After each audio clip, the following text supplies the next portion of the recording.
আমাদের মধ্যে অনেক ভাই আছে, বোন আছে যাদের একটা সমস্যা যে মনে থাকে না, পড়লে পড়া মনে থাকে না, বা কোনো একটা কথা খেয়াল থাকে না, কোনো একটা কাজ সেটা মনে থাকে না। আজকে কোরআন থেকে আপনাদেরকে এমন একটা দোয়া শিখিয়ে দিব, যে দোয়া বেশি বেশি পাঠ করলে মনে না থাকার যে রোগ, এই রোগ দূর হয়ে যাবে। পড়া লেখা যে কোনো কথা কাজ সবকিছু খেয়াল থাকবে, মনে থাকবে, কখনো ভুলে যাবেন না। তো ধৈর্য ধরে ভিডিওটা যদি শেষ পর্যন্ত দেখেন, ইনশাআল্লাহ ভালো কিছু শিখতে পারবেন। ছোট্ট একটা রিকোয়েস্ট থাকবে, এমন সুন্দর সুন্দর ইসলামিক ভিডিওগুলো পেতে দয়া করে এই চ্যানেলটি সাবস্ক্রাইব করে সাথে থাকবেন, বা পেজটি লাইক ও ফলো দিয়ে সাথে থাকবেন। তা আমাদের কিন্তু অনেকেরই এই সমস্যাটা থাকে, কোনো একটা কথা একজন আমার কাছে বলছে সেটা খেয়াল নাই, বা আমি অন্য কারোর কাছে কোনো একটা কথা বলবো নিয়ত করছি সেটাও স্মরণ নাই, বা কোনো একটা কাজ সামনে আসতেছে করব সেটা মনে থাকে না, বা লেখাপড়া করলে পড়া মনে থাকে না, খেয়াল থাকে না।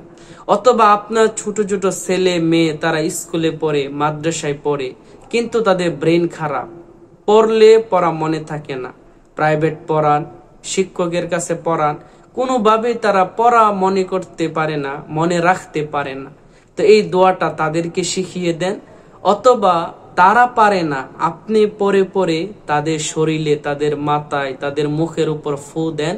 ইনশাল্লাহ দেখবেন তারা যেটা পড়বে সেটাই মনে থাকবে, পরীক্ষায় ভালো রেজাল্ট করবে, লেখাপড়া ভালোভাবে করতে পারবে, এবং পড়া সবসময় মুখস্থ থাকবে, মনে থাকবে, ভুলে যাবে না।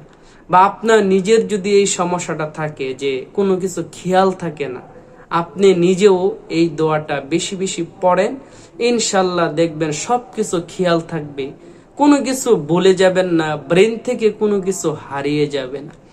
তো সেই দোয়াটা কি? দোয়াটা হলো সুবহানাকা লা ইলমা লানা ইল্লা মা আল্লামতানা ইন্নাকা আনতাল আলিমুল হাকিম। সম্পূর্ণ কুরআনি একটা দোয়া। দোয়াটা কিভাবে পড়বেন? দোয়াটা বেশি বেশি নামাজের পরে পড়বেন। ফরজ নামাজের সালাম ফিরাইলেন, দোয়াটা পড়বেন। সুন্নত নামাজ শেষ করলেন, দোয়াটা পড়বেন। বা নামাজের এখনো কিছু সময় বাকি আছে, অপেক্ষা করতেছেন নামাজের আগ মুহূর্তটা পড়বেন। কারণ এই সময়গুলো হলো দোয়া কবুলের সময়।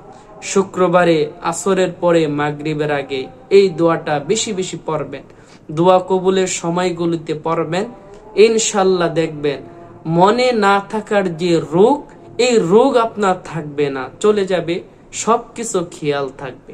তো ভিডিওটি যদি ভালো লাগে অবশ্যই একটা লাইক, একটা কমেন্ট, একটা শেয়ার করে দিবেন।